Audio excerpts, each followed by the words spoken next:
Bengal job study সংবাদ চ্যানেলে আপনাদের সকলকে জানাই স্বাগতম। ভোট আসতে এবার গোটা বাংলা উত্তাল। প্রকল্পের ছড়াছড়ি, চাকরি, শিল্প নিয়ে একের পর এক কথা আওয়াজ তুলছে বিরোধীরা। তবে একচুল জমি ছাড়তে নারাজ বাংলার মুখ্যমন্ত্রী মমতা বন্দ্যোপাধ্যায়। নিজের ক্ষমতা ধরে রাখতেই সদাই মরিয়া তিনি। একের পর এক প্রকল্প উত্থান পতনের মাঝে এবার বিরাট বার্তা বাংলার মুখ্যমন্ত্রী মমতা বন্দ্যোপাধ্যায়।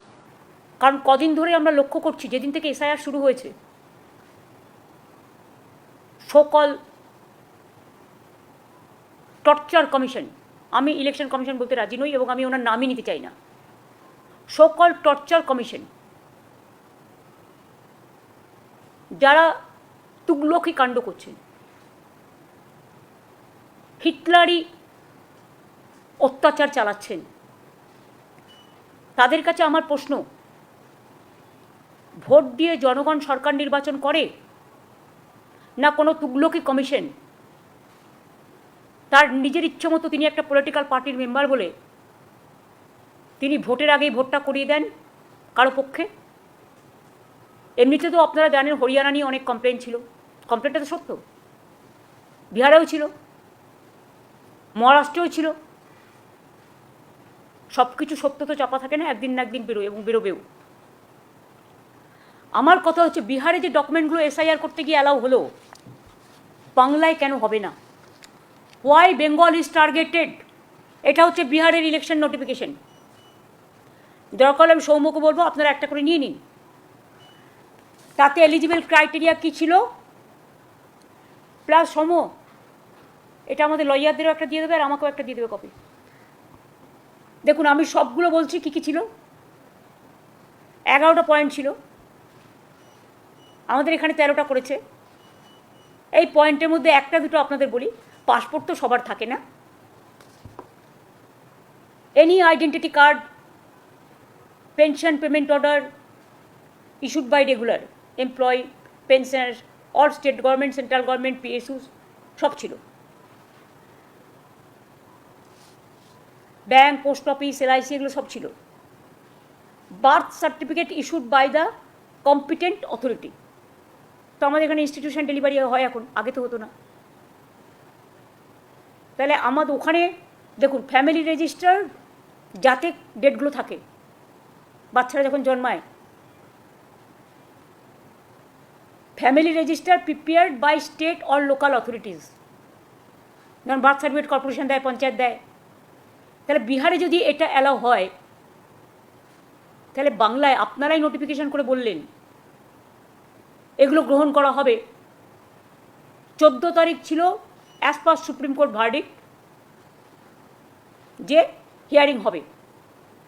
তো 14 তারিখ বেলা 3টে নাগাদ আপনারা ব্লক করে দিলেন কেন log in?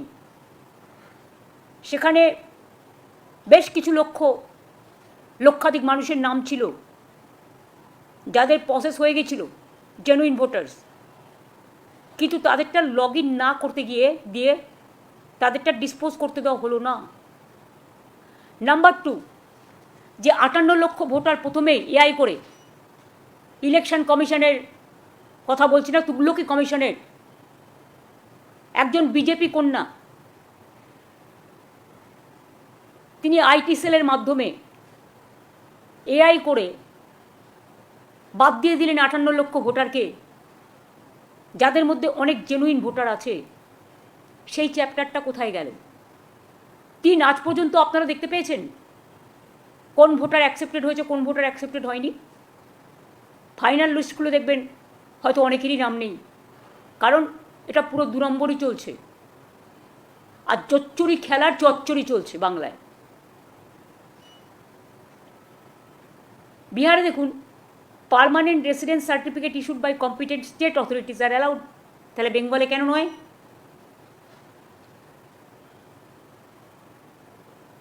Forest right certificate allowed বিহারে, এখানে কেন নয়?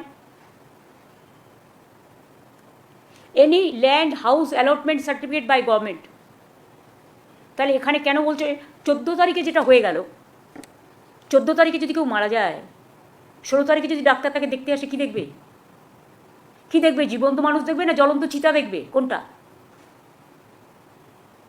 14 তারিখে প্রসেস ওভার, এবং প্রসেস ফুল ওভার হওয়ার আগেই লগ ইন বন্ধ করে দিয়েছে। এটা কত বড় ইল্লিগাল, সুপ্রিম কোর্টের অর্ডারকেও ভায়োলেট করেছে। একদিকে 500 টাকা বেড়েছে লক্ষ্মীর ভান্ডারে, যেখানে 1000 থেকে হয়েছে 1500, আবার 1700, আর তার মাঝে আবার 1500 করে নতুন করে ভাতা জোর হয়েছে বাংলার বেকার যুবকদের পকেটে। যারা ইতিমধ্যে কৃষক বন্ধু বা অন্য কোনো প্রকল্পের টাকা পান না, তাদের বয়স যদি 21 থেকে 40 বছর বয়সের মধ্যে হয়, তারা সরকারি প্রকল্পের ভাতা পাবেন। আসছে একের পর এক বিস্তারিত খবরে এই মুহূর্তে সব থেকে বড় খবর, এবার দল বদল শুরু। আসছে ভোট, আর তার আগেই যখন দিনক্ষণ ঘোষণা হতে সময়ের অপেক্ষা, এর মাঝে একের পর এক দল থেকে তৃণমূলে যোগদান, কেউ কেউ আবার বিজেপিতে। বিরাট বড় খবর, ইতিমধ্যে বাম নেতা ক্ষিতির এক কন্যা তৃণমূলে, আর এক কন্যা এবার বিজেপিতে। বিরাট বড় খবর, একই ঘরের যেন দুই সেতু দুই দিকে। ক্ষিতি কন্যা কস্তির বিজেপিতে যোগদান করায় তৃণমূলের মুখপাত্র তন্ময় ঘোষ বলেন, বসুন্ধরা গোস্বামী দীর্ঘদিন ধরে আমাদের সঙ্গে রয়েছেন, কাজ করেছেন। গণতন্ত্রকে কোথায় যোগদান করবেন তাদের নিজস্ব বিষয়। কেউ যদি মনে করেন সাম্প্রদায়িক শক্তির সঙ্গে থাকবেন, তাই কস্তুরী বিজেপিতে যোগ দিয়েছেন। তবে আসন্ন বিধানসভা নির্বাচনে গেরুয়া শিবির তাকে প্রার্থী করবে কিনা তা নিয়ে জল্পনা চলছে। একই সঙ্গে উঠছে প্রশ্ন, একজন বাম নেতার দুই কন্যা অন্য দুই রাজনৈতিক শিবিরে যাওয়া নিয়েও আরএসপি তথা বামেরা কেন একজন প্রয়াত বাম নেতার দুই কন্যাকে তাদের সঙ্গে রাখতে পারলেন না, সেই প্রশ্ন এবার বারে বারে উঠছে। কাস্তরী বিজেপিতে যোগদান করায় তার দিদি বসুন্ধরা বলেন, এই নিয়ে আমার কিছু বলার নয়, হয়তো কোনো রাজনৈতিক লক্ষ্য ছিল, সেটা পূরণ করার জন্যই যোগদান করছে। এটা মানুষের ব্যক্তিগত বিষয় বা ব্যক্তিগত ব্যাপার। আমি কি বলবো, আমার সঙ্গে খুব একটা সদ্ভাব নেই, তাই আলোচনা কোনো প্রশ্নই নেই। আমার মাও জানতেন না, এমনই খবর এবার সামনে উঠে আসে। আর এর মাঝে সাক্ষাৎকারে মমতা বন্দ্যোপাধ্যায়কে নিয়ে একের পর এক বার্তা। বিরোধীদের সঙ্গে আগামী লড়াকু নেতা কে হতে পারে, বিরোধীদের মধ্যেই কার নাম উঠে আসবে, মমতা বন্দ্যোপাধ্যায়ের যা উত্তর ছিল তা চোখে পড়ার মতো। বিরোধী নেত্রী হিসেবে তার সুর ছিল চড়া, সরকারের চোখে আঙ্গুল দিয়ে দেখিয়ে দিতেন ঠিক ভুলের হিসাব। পশ্চিমবঙ্গ হোক কিংবা দিল্লি, বিরোধী নেত্রী হয়ে মমতা বন্দ্যোপাধ্যায়ের প্রতিবাদের শিরোনামে এসছে বাংলায় বারংবার। আর সেই মমতা বন্দ্যোপাধ্যায় আজ সরকারে, সেই প্রসঙ্গ উঠে সৌজন্যের সাক্ষাৎ আগামী কথা। তবে তার আগে দেখবো বাংলার সোনার দামের কি খবর, বাড়ছে নাকি সোনার দাম কমছে। এটা এমন একটা সোনালী ধাতু যা জানার জন্য মানুষের উদগ্রীব হয়ে থাকেন। দাম কত থাকছে দেখে নেব ইতিমধ্যে সোনার দাম কত। যেখানে খবর আসছে সোনার দাম ছিল গ্রাম প্রতি 15,310 টাকা সোমবার, মঙ্গলবার তা আরও কমে দাঁড়ালো 15,228 টাকা। সোমবার 22 ক্যারেট কিনতে গেলে প্রতি গ্রামের জন্য দিতে হতো 14,545 টাকা, মঙ্গলবার দাম হলো 14,470 টাকা। সোমবার 22 ক্যারেট বিক্রি করতে গেলে প্রতি গ্রামে পেতেন 13,930 টাকা, মঙ্গলবার পাবেন 13,857 টাকা। আর একদিকে যখন শীতের বিদায়, তেমনই মাঝে এবার হঠাৎ করে কনকনে ঠান্ডা, আর অপরদিকে নিম্নচাপ ঘূর্ণিঝড়ের খবর। এ যেন বাংলায় আবারও সেই প্রকোপ বরাবরই ঘুরে আসে। এবার ঘনীভূত হচ্ছে নিম্নচাপ, ক্রমেই বাড়ছে শক্তি, ধেয়ে আসছে কি এ রাজ্যের দিকেই তুমুল বৃষ্টির বুকুটি। সাবধান হন, না হলে দুর্যোগে পদে পদে পড়বেন বিপদে। দুয়ারে বসন্ত, আর তার মাঝেই মন ভার করতে নিম্নচাপের খবর দিল আবহাওয়া অফিস। আলিপুর আবহাওয়া দপ্তরের বুলেটিন বলছে, দক্ষিণ বঙ্গোপসাগরে দানা বেঁধেছে নিম্নচাপ। দক্ষিণ পূর্ব বঙ্গোপসাগর এবং সংলগ্ন ভারত মহাসাগর এলাকায় ঘূর্ণবাতটি নিম্নচাপে পরিণত হয়েছে। বর্তমানে মধ্য দক্ষিণ বঙ্গোপসাগরে অবস্থান করছে সেটি। এরপর সেটি শক্তিশালী হয়ে উত্তর উত্তর পশ্চিম দিকে এগোবে, পূর্ব ভারত মহাসাগর এবং দক্ষিণ ভারত বঙ্গোপসাগরে অবস্থান করবে 8ই ফেব্রুয়ারি নাগাদ। যদিও আবহাওয়া দপ্তর জানাচ্ছে এর সরাসরি কোনো প্রভাব নেই বাংলায়। আপাতত তাপমাত্রার বড়সড় পরিবর্তন নেই। সকাল এবং রাত্রে শীতের হালকা আমেজ রয়েছে, দিনে শীতের অনুভূতি কমবে। আরও 2 দিন একই রকম আবহাওয়া থাকবে বলে খবর। বৃহস্পতিবার থেকে বাড়বে তাপমাত্রা।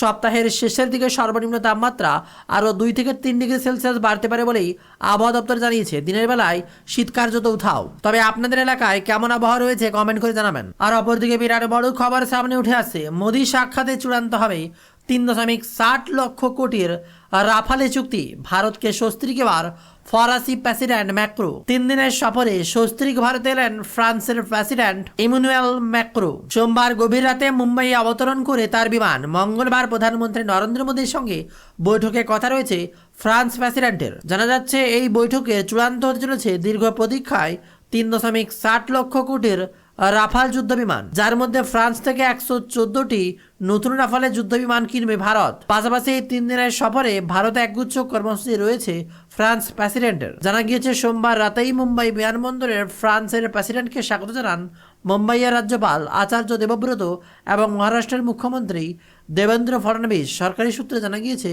3 দিনের এই সফরে মঙ্গলবার মুম্বাইতে প্রধানমন্ত্রী নরেন্দ্র মোদীর সাথে বৈঠক করবেন ম্যাক্রো। বুধবার তিনি যাবেন নয়াদিল্লিতে।